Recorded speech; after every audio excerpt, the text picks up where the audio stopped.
What's up? Welcome. We are the church. We are the church. Man, we are the church. I thought I'd start off this week, just singing a little ditty we used to sing back in the day. It goes like this. This little light of mine, I'm gonna let it shine. This little light of mine, I'm gonna let it shine.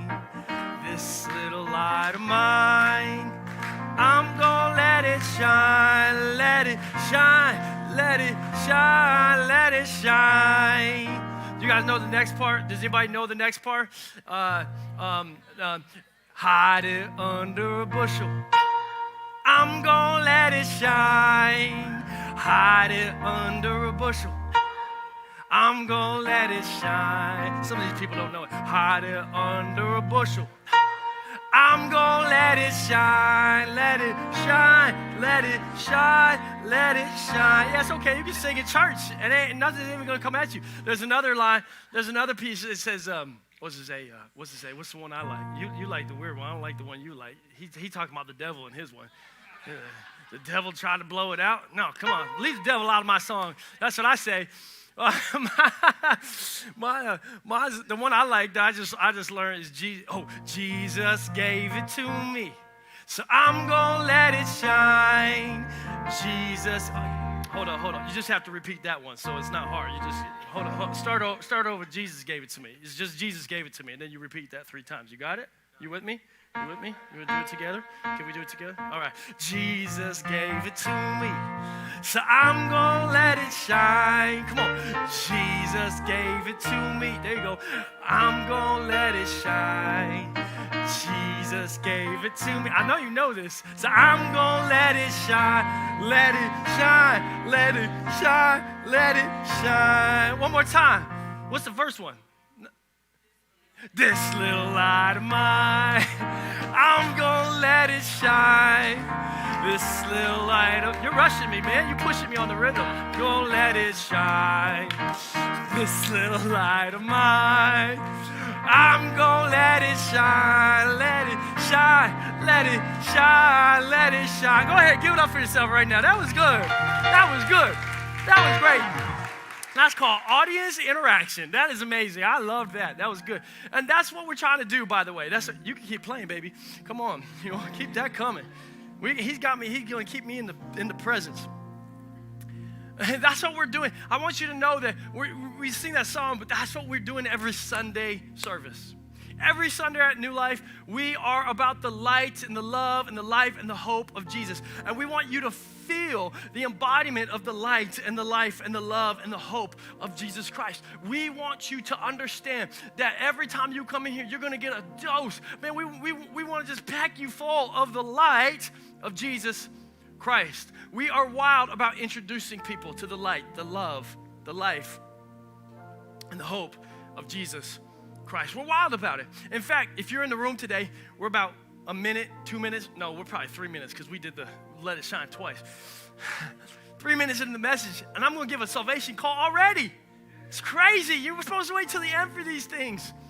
But I want you to know today that if you've been in this room, if you're in this room and you've been going through life and you have not experienced the light and the life and the love and the hope of Jesus, maybe somebody shared a different type of God with you. Maybe somebody has shared the God of society. Maybe someone has shared a different version of God, a God that is wrathful and vengeful and angry with you. But I believe that God, since the beginning of time, He has been coming for you. He's been coming at you. He's been pursuing you. But He has been pursuing you with life, with love, with light, and with hope. And He dreams and imagines a day where you and Him walk together as His creation, and that He wants to bestow a bunch of life and love and joy and peace into your life. And you've gotten any other version of Jesus, that's not who Jesus was.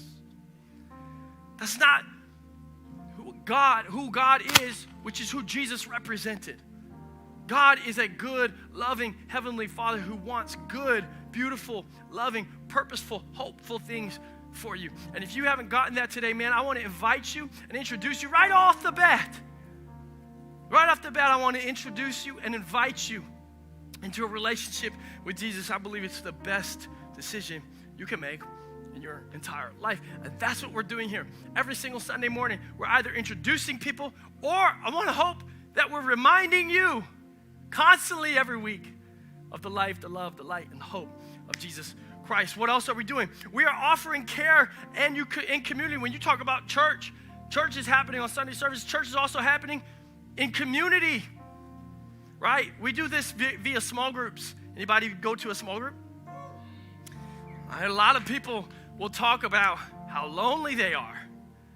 A lot of people will say, I just don't have community. Well, we have a bunch of small groups every couple months that we launch, just because we want you to have community and we want you to know that you're cared for. In fact, that's what church is about. And it's a bunch of people that open up their homes and say, come on in, because I want you to have community and I want you to know you're cared for. And that light and that life and that love, it doesn't just happen in pews like this where somebody gets up and gives you an amazing, incredible message every single Sunday. But it actually happens in circles as well. Happens in circles, and life is done in circles. And so when you walk into somebody's house and you know, they called it the breaking of the bread, that really just meant they were eating a meal. They was eating a lot back in the day. In the early church, they loved to eat. We still love to eat.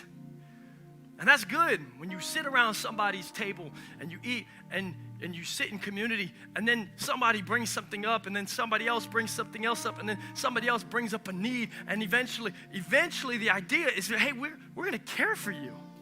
I might not even be able to always have the ability to fix that need, but I want you to know that you're cared for in the midst of your need.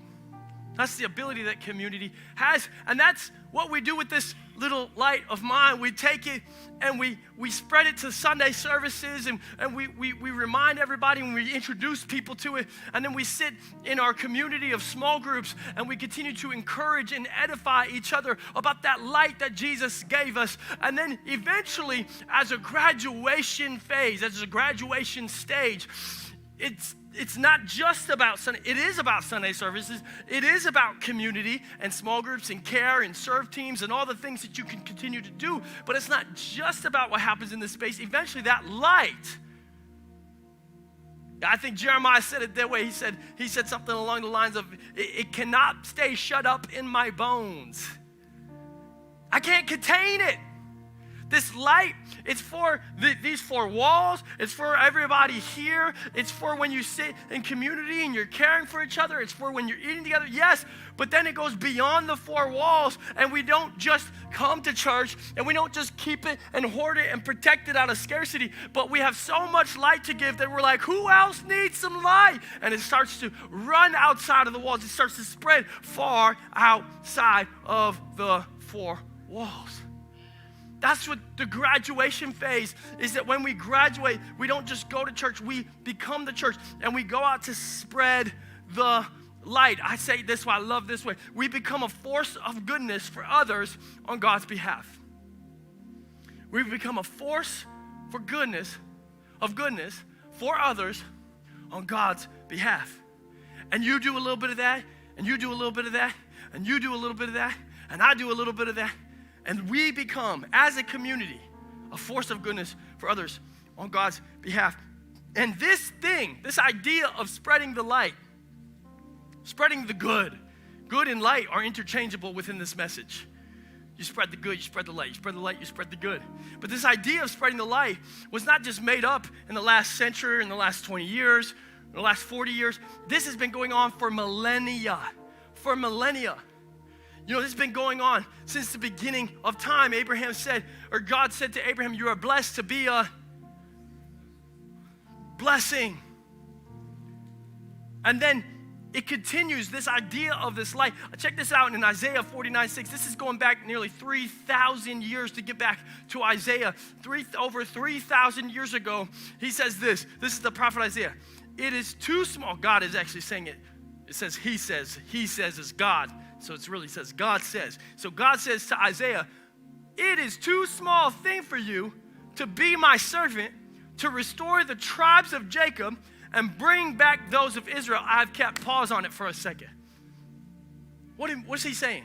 He's saying it's too small a thing for you to just keep the light within the four walls. That's what it's too, my light, and my goodness, and my hope, and my joy, it's too small if you're gonna try to use this thing and capture this thing and only use it for the tribes of Israel. It's too small a thing. You're gonna only use it for your own self? That's too small. You're thinking too small. You're thinking like a human.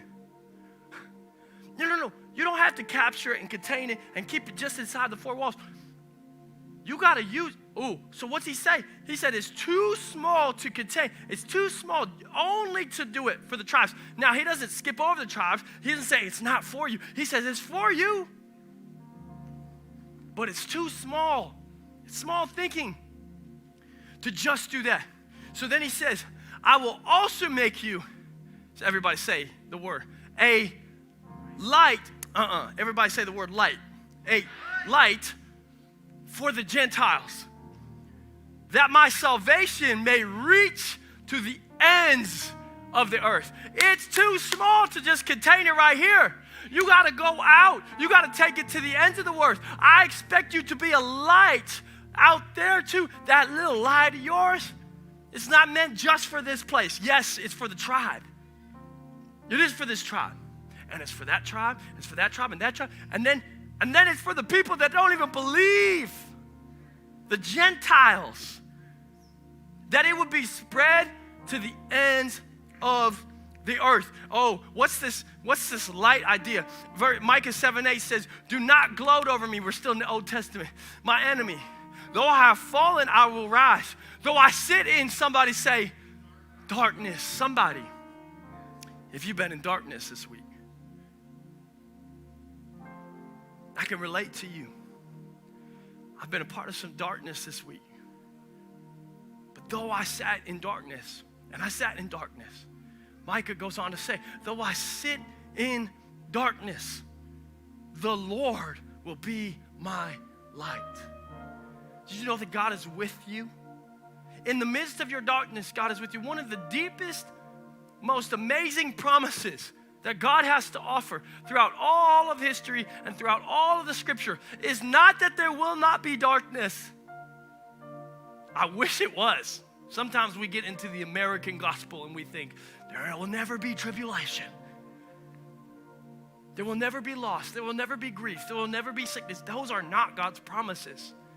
God's promise is, in the midst of your darkness, I will be with you.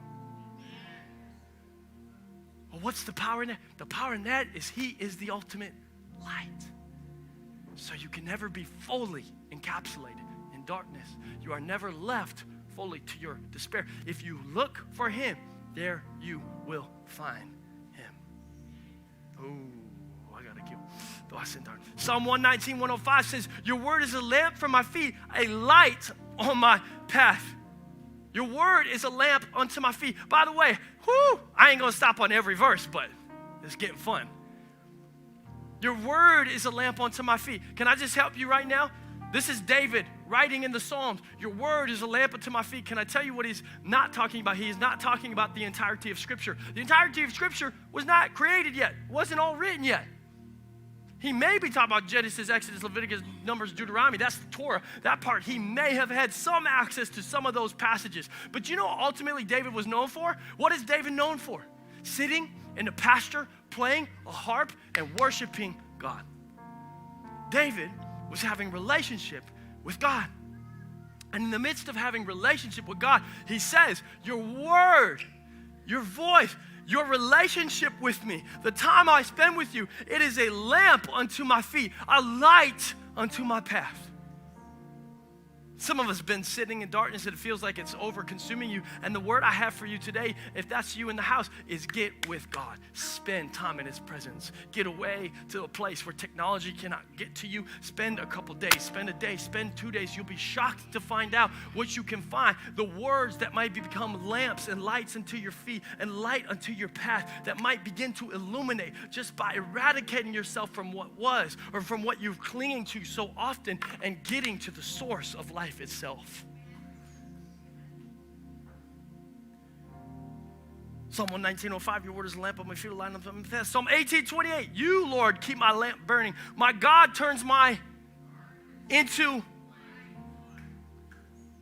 Ooh, now we're going to fast forward to Jesus. This is awesome. Jesus says, those are the Old Testament peoples. Those are the prophets and David and the Psalms. But let's see what Jesus has to say. Jesus in John chapter 8, verse 12 says, again, Jesus spoke to them saying, I am the light of the world. Whoever follows me will not walk in darkness, but will have the light of life. John 1:5, it says, he says, the light shines in the darkness, and the darkness has not overcome it. Matthew 5:16, he says, in the same way, let your light shine before others so that they may see your good works and give glory to your Father who is in heaven. Ephesians 5:8, for at one time you were darkness, but now you are light in the Lord, so walk as children of light. 1 John 1:7 says, but if we walk in the light as he is in the light, we have fellowship with one another, and the blood of Jesus, his son, cleanses us from all sin. So what are we called to do? Be the light. What are we called to do? Be the light. What are we called to do? Spread the good. Which is good news. It ain't bad news as much as some of y'all faces make it seem like it's bad news. This isn't bad news. This is good news. What's your mission? What's your mission? I'm talking to you, Gracious. What's your mission? No, be the light. That's the answer. Spread the good. That's okay. We're going to do it again. What's your mission? Be the light. I love what you said. What would you say? The first one. Family. So where do you want to be the light? In your family. In your home. That's beautiful. That's where it starts. You've got to be the light in your home before you can be the light to anybody else. So you have to. So you're right on. I was just looking for the light word. I've been preaching for a while about light and goodness. But be the light. Let's transfer a little bit. Be the light is so ethereal. It's up here in the clouds, right? Literally, the sun. Okay, anyway.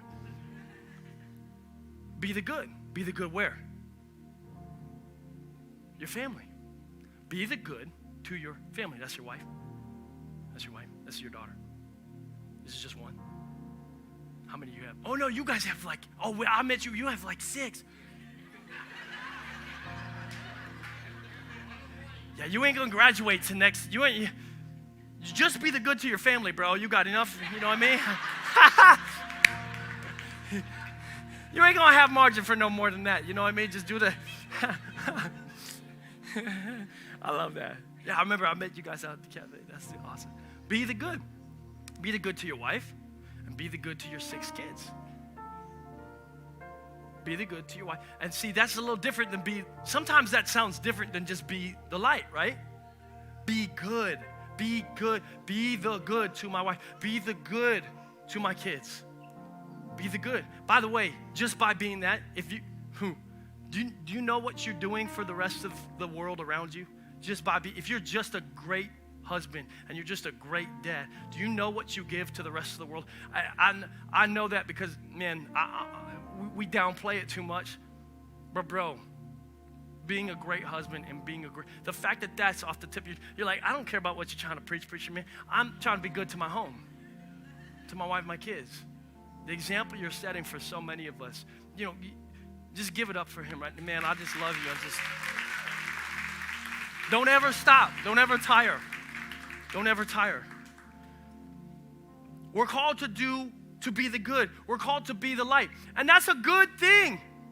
That's a really good thing. And it made me start to ask myself, if it's a good, does anybody disagree? Does anybody think being good and being the light is a bad thing? Thank you, because if you said yes, I was like, I don't even know where to start with you,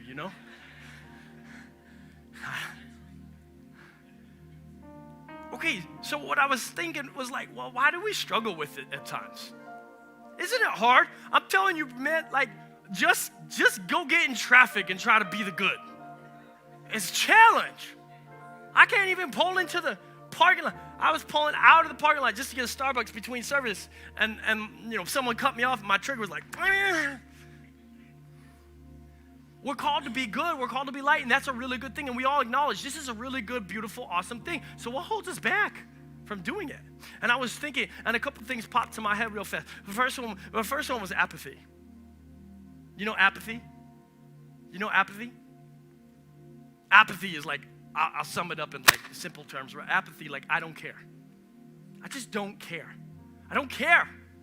I just don't care. Maybe, and some of us live in that numbness. Sometimes apathy, it tricks us. Apathy will say things like, I don't need to care because somebody else will get it. Sometimes, that's apathy, y'all. That's apathy. Somebody else will take care of it. I don't got to. Somebody else will do the good today. Somebody else will be the light today. Somebody else will be it for a week. Then it turns into a month. Then it turns into a year. Then it turns into 2 years. Before you know it, you haven't done no good for nobody. Apathy. I'm just apathetic. I just don't care.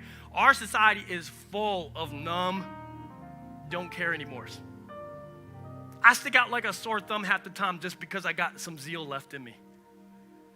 I just have some passion. That's it. People are like, how are you the way you are? I didn't numb myself on this till I died. Started to recognize it and notice it from a young age and get off of it. Oh, I ain't supposed to preach on that. Apathy. Secondly, you know another thing that'll hold you back from doing good? Shame. Shame's crazy.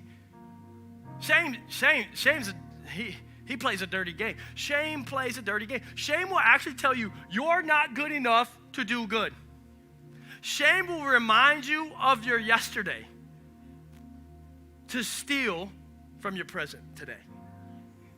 Shame will remind you of yesterday's mistakes or mishaps to steal from you doing good today.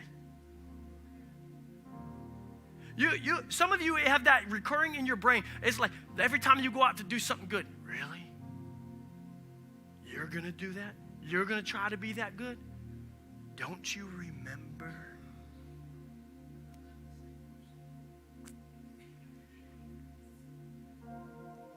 Shame will do that. You know another one? I thought apathy. I thought shame. Shame's such a lie. And then I thought, insecurity. Insecurity will hold us back from doing good. And insecurity and shame can sound similar sometimes, but they're very different things. See, shame is actually shaming you for who you are. Insecurity will tell you don't have what it takes to do it. There's a difference. Insecurity will actually tell you don't have the talents. You don't have the abilities. You want to do so much good. But if they knew how talented you are not, you know, some of y'all have that voice in your head. You're not good enough to do it. You're not big enough to do that. You're not quick enough to do it. You're not smart enough to do that. You're not intelligent enough to do that good thing. And insecurity will just keep you from taking that step. Apathy, shame, insecurity. There was one other one that came to my mind. You guys will never get this. This is going to blow your minds when you come. This is another thing that will hold you back from doing good. You know what it is? Evil. That was a joke, you know. Good and evil. That should have been the most obvious. But it's hard if you're on team evil Sunday morning or Saturday night you're on team evil. It's hard to be on team good Sunday morning. It's just more challenging. Jesus said that way, if you can't serve two masters, you eventually serve one and hate the other. And good and evil are contradicting things within our world. And so if you're serving evil, it's really hard to exit that plan and go, okay, I'll just serve good now. It's hard to make that jump. Some of us have some of these roots still stuck in evil. And you do know you have the desire to do good. It's like, I want to do good. I don't want to be apathetic anymore. I don't want to have my head full of shame anymore. I don't want to live in this insecurity that drowns me. I don't want any part of that. And listen, honestly, we could do a whole series on those 4 things, and we could break those down, and how do you heal from those? But listen, you came to a church, and the answer is actually obvious, and I'm going to give it to you. The antidote for it is actually time with Jesus. You came to church. Don't act surprised. The antidote is time with Jesus, actually sitting with him in the midst of your darkness. You have to get rid of it. You give yourself to Jesus in the Spirit. You learn to walk in his ways. You continue to go back and reflect on what he said and how he told us to do life. You stop. I'm going to help somebody today. You stop running and fleeing every time darkness shows itself. And you sit down instead. There's a whole different level. And you don't just sit there by yourself. You invite God into the space.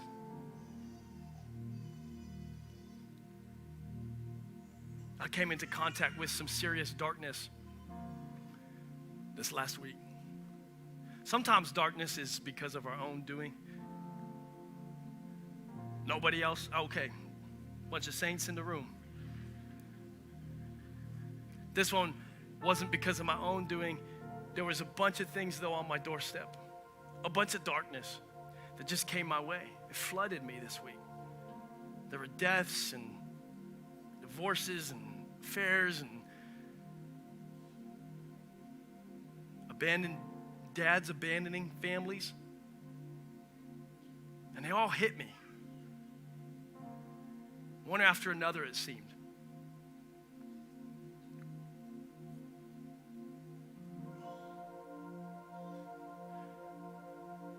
And at some point I was struggling against it. At some point I was fighting it. At some point but at some point this weekend I just got away.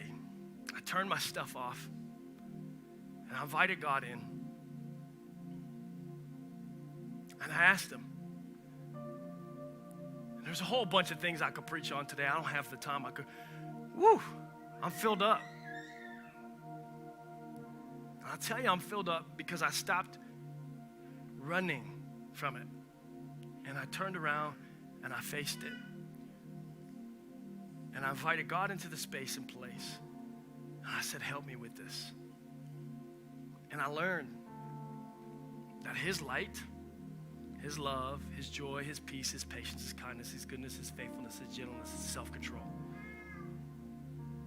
His fruits of his spirit, when I invite his spirit into the room, are more powerful than the forces of darkness. And when you learn that from a deep, deep, deep, deep, deep, deep place, you don't have to run from darkness anymore. You can stand in the midst of it, and you can be a light. You can stand in the midst of it, and you can actually choose to be a light because you sat in the presence of God in the midst of darkness, and you came through the other side. You prevailed. And that truth is not just for me alone. The truth is for everybody in this room. You can do that. And I want to encourage you today.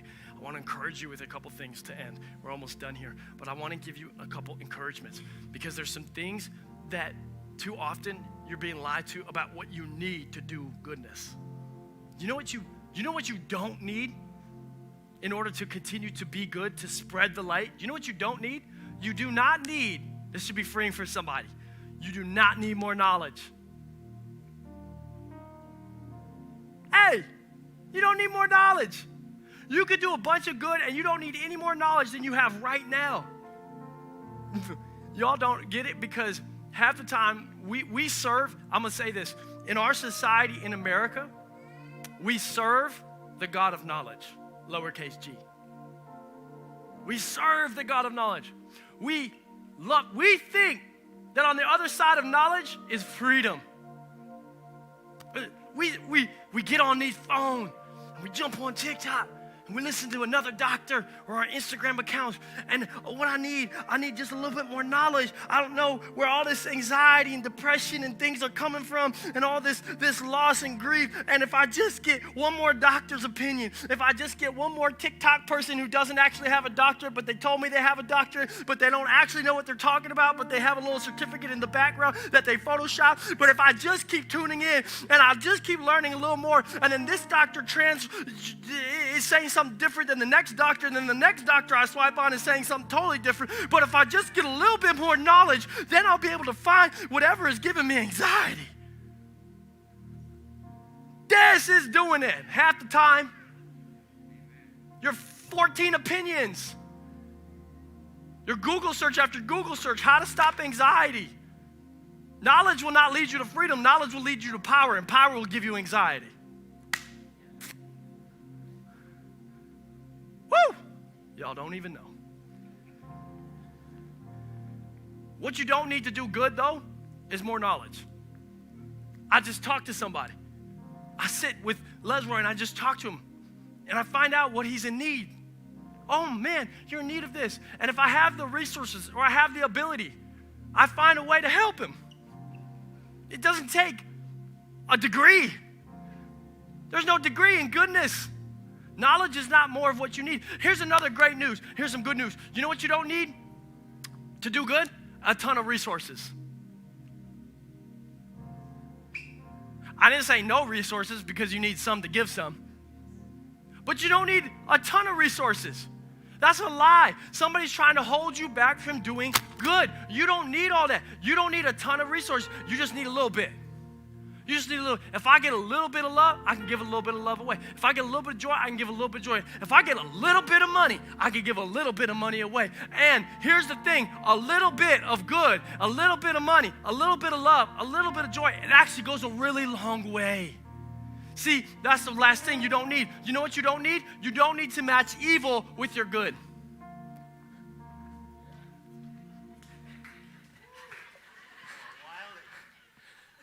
You don't have to match evil with your good. You don't even get it. You don't have to match evil with your good. Your good does not have to level up to the amount of evil you see. A little bit of good goes a really long way.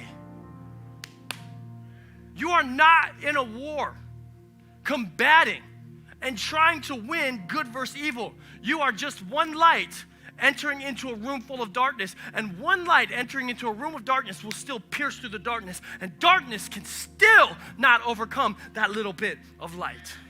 That is it. Too often we get into these games where we think, I need all the knowledge, I need all the resources, and I need to be able to have something so good that it counteracts the amount of evil I'm seeing in the world. That will never happen, and it's a lie, and if you stay there, you will never do much good. You will be comparing. What do I mean? I mean, some of the darkness that I came into place with this week was, there was a death in one of our public schools in the area. There was one of my really great friends, their father passed away. There was all types of things, situations, relational situations. I was on the phone till 9:30, 10 p.m. one of those nights. And here's the thing. I left each one of those, with the public school, I thought this idea. I thought, just be good. Where can you be good? And so I reached out to somebody I knew. I said, what can we do? They said, the admins have been really hurting this week. They're really taking it really difficult. I said, can we provide a lunch for them? They said, yeah, provide lunch. So we, as a church, by the way, you're part of this, we just went into the school and we dropped off Chick-fil-A lunch, and we dropped like $100 gift card to Dunkin' Donuts, because that's where they go. And so that's where the admins like to go. And so we dropped both of those things off. And I remember, check this out, I took the picture and I walked away, and I remember driving away feeling a little bit hopeless. Because what I thought, what went through my brain was, there was a death. And we did Chick-fil-A. And it was like the next day, there's the death of my friend, and we were on the phone, and he was telling me some things, and he said, I gotta go, I gotta get dinner. I said, wait, you gotta do what? He said, I gotta get dinner. I said, wait, let me do that for you. He said, no, you don't have to. I said, no, I don't have to, but let me get a pizza from Stewart's and come drop it off, so you don't have to figure that out. Oh, okay. So I did it. And we hung out, and I dropped the pizza, and and I left. And you know what I felt? I felt a little hopeless. Because I thought the same thing. There's a death. And Stewart's Pizza, I mean, it's good, but come on. There's another situation. I was on the phone until 9:30, 10 p.m., and I went to bed that night. I was so tired, and I was hopeless again. I was like, what is that doing? But you know what I didn't understand? I didn't notice, I didn't realize. See, the next couple of days, some of the text messages started to roll in. And people said things like this. People said, thank you so much for what you did at the school. You have no idea. It lifted and brought a light up into a really dark situation. I got a text from my buddy. He said, man, I want to just thank you so much. You have no idea how much you going out of your way to get me that pizza for me and my kids. That meant so much to me. I got a text from the person on the phone, 9:30. Hey, I just want to say thank you so much for staying up. That really meant a lot to me that you did that. And what I realized in the moment is you don't need a whole lot of good. You can't over all that darkness and all that evil and those deaths. You can't figure it out. But if you bring just a little bit of light into a really dark situation, it has the power. Actually, that's what proves that it's supernatural, because it doesn't equal out to the evil. It will never equal out to the evil. But man, a little bit of good, and it changed the atmosphere of the situation. Here's what we're doing. We want to apply this as a church. We don't like just do a bunch of messages and hype each other up and then not have application. So we have application. These are called spread the good cards. Spread the light, spread the good. And what it does is you could take 3 or 4 of these. We have enough to go around. So take 3, take 4, take 5 of these as you leave today. And what it is just that simple. It's take a couple bucks. It doesn't all have to be money related, but when you do something kind, when you do something good for someone, tag this with it. And that helps them. Not only that you're spreading the good you are, but it helps them go, oh, I'm going to keep going. I'm going to keep doing this. I want to keep spreading the good as well. In fact, you want to know a situation that was so powerful. I gave a couple to my dad, and I said, hey, hand some of these out this week. And he was driving in today, and he had this on his console, and he's sitting there, and he's driving by, and where were you? With Tractor Supply. Did you get me corn? I need some corn. You didn't get me corn? Man, give me corn. That's not part of the story. Tractor Supply. Okay. Where is that? I'm good. I got this. He was at Tractor Supply, and he pulls up, and his dad is angry at his son. He's visibly angry. He's like kind of yelling at him. He's giving him the business. You know what I mean? That's old school. He's giving him the business, you know? And he's talking to him, and he's like freaking out. And my dad pulls up, and he hears him kind of yelling at him, and he realizes the son, this 14-year-old boy, just locked the keys in the car. Lock the keys in the car. You know what, dads, don't even act like you're better than this man. You know what you're doing to your 14. He's 14, okay? How could you not think? You know all the stuff. Okay, so he ain't 5, he's 14. Okay, anyways, drop it. So he's yelling at him. I mean, he's giving, and my dad thinks, what can I do? And he looks down, and there's this thing. And so he grabs this, and he had a $20 bill, and he grabs the $20 bill, and he walks over, and he hands it to the situation. And this is what he said. I just got the text before this service. First service didn't get this, but I got the text before this service, and he goes, I hand him the $20 and the spread the good, and the dad looks down at it. He reads it, he sees it, he hands the $20 to his son, and he goes, and my dad said this, he said, it changed the whole atmosphere. Now here's the crazy part. Catch it. Please check this out. $20 ain't gonna do jack squat. What'd you think I was gonna say? Busted. $20 ain't gonna do jack to get the keys. You know that bill's gonna cost more than $20 when that locksmith comes and helps him get in his car.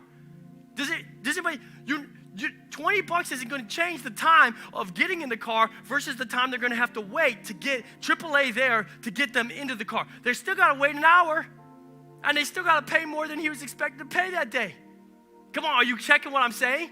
The good didn't match the evil, but the good changed the atmosphere. Come on.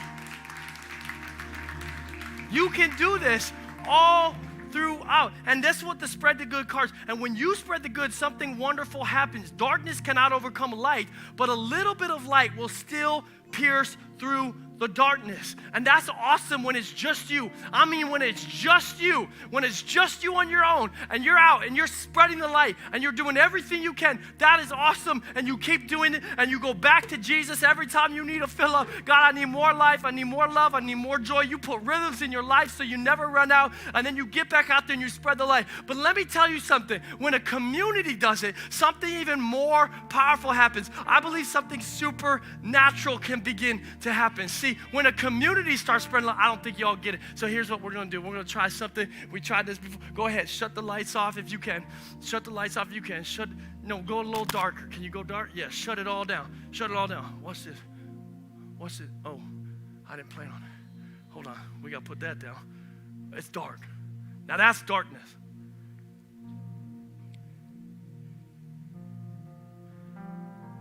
See this little light of mine, I'm gonna let it shine.